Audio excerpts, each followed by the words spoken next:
Começa agora Ciência UFSCar. Conheça, descubra e aproveite as pesquisas e seus pesquisadores e pesquisadoras da Universidade Federal de São Carlos. Originada no jazz americano e emblemática no rock moderno, a bateria também pode estar presente numa variedade de ritmos nacionais, que vão do samba e baião ao maracatu, mas com as suas peculiaridades. Esta é uma das temáticas de estudo de Daniel Marcondes Gon, docente do Departamento de Artes e Comunicação da UFSCar e coordenador da licenciatura em música no programa Universidade Aberta do Brasil. Gon está conosco para esta conversa hoje. Em suas pesquisas, ele realiza análises históricas e técnicas do Brazilian Fill, que é traduzido por ginga brasileira, e que diferencia os bateristas do país dos demais bateristas mundo afora. Professor, para começarmos o nosso bate-papo, eu gostaria que você falasse um pouquinho justamente do tal Brazilian Fill. O que seria, então, essa ginga brasileira e quais as suas características específicas? Olha, esse é exatamente o mistério que nós tentamos desvendar, né? Não é algo que facilmente pode ser explicado, porque quando nós escutamos um baterista brasileiro tocando os ritmos brasileiros, claramente é uma diferença na interpretação, na forma como a música soa, em relação a quando esses ritmos brasileiros são tocados por pessoas que não participam, não puderam vivenciar a cultura brasileira. Então, a pesquisa, em parte, é exatamente para entender quais são esses elementos, né? A gente vê que na ginga brasileira há um elemento que a gente pode analisar tecnicamente, ou seja, a gente pega um espaço de tempo, divide ele e tenta entender como que as notas são executadas dentro dessa pulsação, dentro dessa divisão de tempo, e a gente vê que no ritmo brasileiro tem uma flexibilidade, é como se fosse uma rede flexível, né? É o termo que acabamos utilizando. Então, isso foge da rigidez que os músicos normalmente praticam. Os músicos, quando começam a estudar, eles são direcionados para procurar a precisão matemática. Então, se eu for pegar uma pulsação, um espaço de tempo, e for dividir em 4 partes, eu vou dividi-la em 4 partes iguais.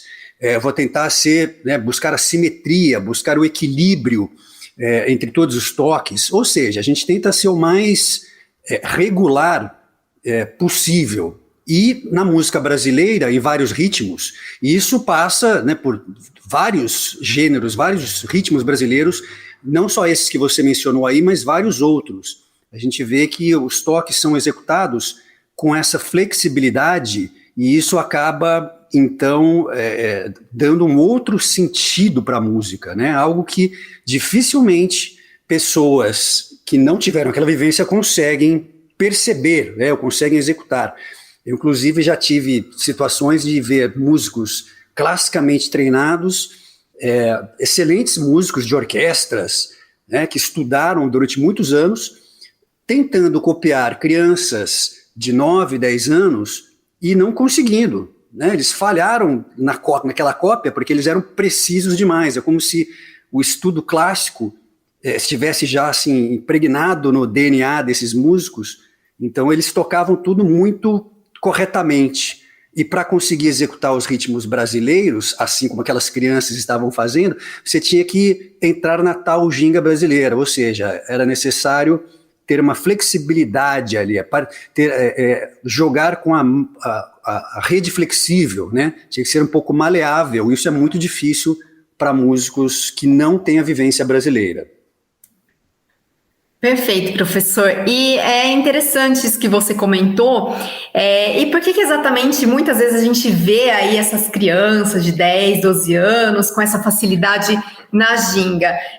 Eu acredito que seja uma mistura de características, né, professor? Eu acho que a vivência cultural dessas crianças, a prática, nesse caso, ela importa bastante, né? Mais do que a teoria, quando a gente fala de crianças, inclusive, né? Sim, exatamente. A gente vê que o aprendizado desses ritmos tradicionalmente se dá pela oralidade, né, e pela cópia. Então, uma criança observa os mais experientes tocando e vai tentando chegar naquele som. Então, nesse processo, não tem uma coisa realmente técnica de análise, né, de tentar olhar para sua mão e falar, puxa, como eu deveria estar segurando essas baquetas aqui, no caso da bateria, da percussão, né, para tocar. É mais uma coisa de, vamos lá, vamos tentar copiar. Então, com isso, muitas vezes, as técnicas que são desenvolvidas por essas crianças são erradas, né, no sentido de que uma pessoa que foi treinada classicamente para tocar vai falar, puxa, mas isso está contra o que eu aprendi, mas é o que funciona. E aí passa a ser, na verdade, uma vantagem e não uma desvantagem. E então a gente percebe essa cópia, esse processo de oralidade, e percebemos também que tem algo mais amplo, que essa ginga brasileira vem também do contexto maior, ou seja, da forma como nós andamos aqui no país, com a dança, né, na forma como as pessoas se comunicam. Então, há uma associação também com o movimento do corpo, com a corporalidade, e aí a gente percebe um exemplo claro na capoeira, né, de onde, aliás, esse termo gingar é tão comum, né, de onde o termo vem.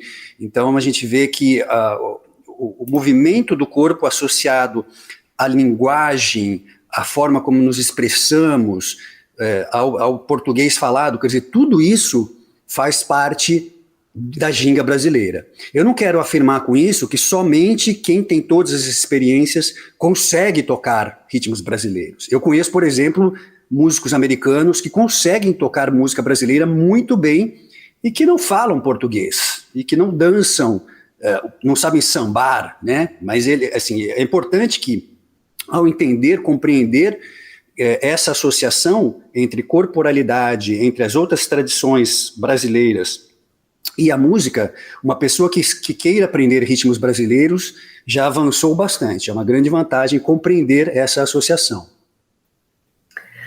Legal. E, inclusive, nas suas pesquisas, para identificar as particularidades aí dessa ginga brasileira, que você comentou com a gente, você compilou aí ao longo desses anos todos de pesquisa trabalhos sobre o estilo e as características técnicas musicais de renomados bateristas daqui, né? Os exemplos, por exemplo, Edson Machado, Ayrton Moreira, o Dom Romão, Márcio Bahia, Wilson das Neves, Luciano Perrone, enfim, entre tantos bateristas talentosos aí que a gente tem no país, o que você destacaria assim, de algum deles, talvez um exemplo, nesse sentido que você comentou de uma mistura de sons, enfim, e a relação da técnica de alguns deles, caso você queira dar esse exemplo, com o Brazilian Feel? Olha, a minha pesquisa sempre foi sobre bateria. E nós temos um momento especial atualmente, porque a pesquisa sobre bateria está se desenvolvendo em várias partes do mundo. Então eu tive a oportunidade de publicar um capítulo num livro que saiu pela Cambridge University Press, que reúne autores de várias partes do mundo. E aqui no Brasil a gente vê várias pesquisas também sendo desenvolvidas por bateristas sobre os bateristas brasileiros. Isso é muito positivo, porque em outras partes do planeta, por exemplo, nos Estados Unidos, onde o jazz já tem uma tradição acadêmica, né, um pouco mais desenvolvida do que nós temos aqui no Brasil, então eles investigam bateristas do jazz, tentam diferenciar os estilos, o que cada um contribuiu, e no Brasil nós temos uma riqueza enorme de músicos, de personalidades musicais, em especial na parte de percussão e da bateria também, e isso estava se perdendo, né? Então, em grande parte das minhas pesquisas, eu me apoiei em pesquisas já existentes sobre esses bateristas que você mencionou e alguns outros, e a gente começa a perceber, então, que há uma linha, né, é muito interessante ver que o desenvolvimento da bateria dentro da história brasileira. Então a gente pega, por exemplo, o Luciano Perrone, que é colocado como pai da bateria brasileira, né? Por muitas pessoas, ele é tido como o primeiro grande baterista. Então o que ele fez foi adaptar instrumentos de percussão, que tradicionalmente era tocado por instrumentos de percussão de mão, então o pandeiro, a caixa, o agogô, o chocalho, e passar isso, traduzir isso para a bateria. Isso passou a ser conhecido como samba batucado, né, que era o samba que existia no início da história da bateria no Brasil. Depois, posteriormente, com influências do jazz, outros nomes, por exemplo, o Edson Machado, que ficou emblemático como o samba no prato, porque o Edson Machado passou, ao invés de tocar esse samba batucado, a ter como foco o prato de condução. Então isso era uma ideia que era trabalhada no jazz, né? A gente tem que lembrar que a bateria é um instrumento associado ao jazz, que foi se desenvolvendo junto com a trajetória do jazz. Então a gente tem um exemplo do Edson Machado tocando no prato, né? Conduzindo no prato. A gente vai vendo a contribuição de todos eles, né, para a linguagem do instrumento. E permeando a história de todos esses músicos, a gente tem essa ideia da ginga brasileira, quer dizer, todos eles trabalham com essa flexibilidade, com essa rede flexível que eu mencionei antes. Então é interessante a gente ver que tem individualidades, tem coisas que são, né, muito características da contribuição de cada um, mas que permeando toda a história tem sempre um elemento essencial, que no mundo afora a gente recebeu esse nome, né, do Brazilian Feel. É muito interessante, né, professor, ver como a bateria também, ela tem sido estudada nos últimos anos, e eu entendo que esse é um processo relativamente recente, não só no Brasil, no mundo mesmo, né, então ela é algo recente, mas que tem ganhado aí a sua visibilidade.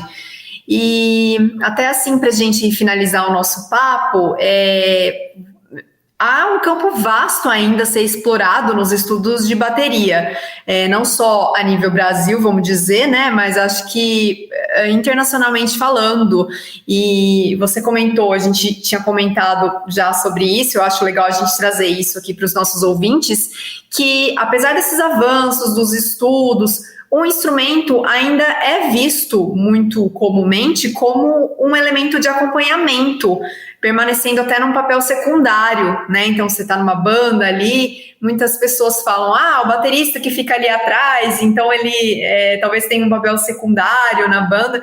Então, eu queria falar nesse sentido, a importância dos estudos até para considerar a bateria como algo que pode sim ser protagonista, vamos dizer assim, na música, né? Então, eu queria que você comentasse rapidinho sobre isso e a importância, então, da bateria talvez sair aí desse papel secundário. Sim, a gente tem uma visibilidade maior hoje, né, não só da importância da bateria na música, mas da importância histórica e academicamente nós estamos avançando muito, né? Quer dizer, vamos ser claros, os bateristas sempre foram alvos de piadas, né, e não foram levados muito a sério ao longo das últimas décadas. E isso está mudando. Está mudando. Esse livro da Cambridge que eu mencionei é o Cambridge Companion to the Drum Kit. É um exemplo disso, né, onde a gente tem vários autores trabalhando várias linhas de pesquisa, quer dizer, cada país tem a sua contribuição, o Brasil certamente tem a sua contribuição, e eu pude participar desse trabalho entrando com a linha brasileira, mas também há outras linhas de pesquisa falando sobre a personalidade do baterista, sobre a criatividade do baterista, sobre vários elementos que são colocados ali, né? Então a gente tem, por exemplo, o Bill Bruford, que foi um baterista assim, realmente muito importante na história do instrumento. Ele tocou em bandas de rock progressivo, tocou no Yes, tocou no King Crimson, no Genesis, em várias bandas que são muito conhecidas, e há uns 10 anos atrás ele falou, vou me dedicar à carreira acadêmica, fez um doutorado na Inglaterra com uma tese sensacional sobre bateria e criatividade. E um dos elementos que ele trabalha na pesquisa dele, que aliás é excelente, é justamente a valorização do baterista, né? Entender quais são os elementos na performance do baterista que são realmente sui generis, que são coisas que não eram percebidas antes. Então a gente vê esse crescimento dessa valorização e vemos uma produção muito intensa, né, de textos e pesquisas acadêmicas. Então esse livro é um exemplo. Agora nós teremos a próxima edição do Journal of Popular Music Education, que é um jornal muito conceituado, né, academicamente tem sido muito relevante. A gente vai ver uma edição especial só sobre bateria também, e novamente eu pude contribuir com um artigo lá, falando especificamente também da ginga brasileira e desses elementos todos que discutimos aqui. Então a gente percebe-se claramente um avanço nessa área, e acho que a bateria então já saiu desse elemento secundário. Embora a gente ainda receba piadas, a gente começa a contra-atacar e mostrar possibilidades, né? Acho que isso que tem acontecido nos últimos tempos. Muito legal, e também mostra um pouquinho sobre a importância desses estudos, que não é, a gente pensa também em bateria muito só na prática, né, a gente tem esse costume que é tocar, mas também é interessante a gente ver que você pode sim estudar na teoria, e ela está presente, inclusive, hoje em dia, mas atualmente, nas universidades, como um campo de estudo mesmo, né, professor? Sim, exatamente, quer dizer, existe toda a teoria, existe, né, uma parte cerebral e de análise de várias formas do instrumento, ou seja, não só do que é tocado, mas como é tocado também. Mas é importante que a gente destaque que, além dessa parte de análise, a parte corporal, ou seja, vai lá e toca, isso aí tem muito valor, né, e que não recebeu a devida atenção nos últimos tempos. Isso a gente passa a relacionar com toda essa história do Brasil, com a dança, com a nossa cultura. Então, quando a gente tem esse olhar mais amplo, mais abrangente para a bateria, a gente vê que ela está inserida nesse contexto que a gente deve valorizar. A gente tem que ligar os pontos agora de todos esses elementos que soltamos na nossa conversa aqui. Bateristas com as suas contribuições que não foram observados ao longo dos tempos, que não, muitos sem o devido registro, sem o devido estudo, a cultura brasileira, os elementos da bateria, a pesquisa sobre o instrumento que está acontecendo ao redor do mundo. Na hora que a gente ligar todos esses pontos, a gente vai ter a bateria verdadeiramente inserida no mundo acadêmico. Perfeito, professor Daniel. Queria agradecer a sua participação aqui no Ciência UFSCar. Muito obrigada por essa conversa e parabéns pelas suas pesquisas realizadas até aqui. Muito obrigado pela oportunidade e convido a todos que tiverem interesse a visitar meu site www.danielgon.com. Tem uma seção de artigos lá de livre acesso, gratuitos. Quem tiver interesse, convido todos a visitar. Muito obrigado. Muito obrigada. Como o professor já comentou aqui, parte de suas pesquisas foi publicada em capítulo no livro The Cambridge Companion to the Drum Kit, publicado pela Cambridge University Press. Muito obrigada a todas as pessoas que nos acompanham e até o nosso próximo encontro. Adriana Arruda para o Ciência UFSCar.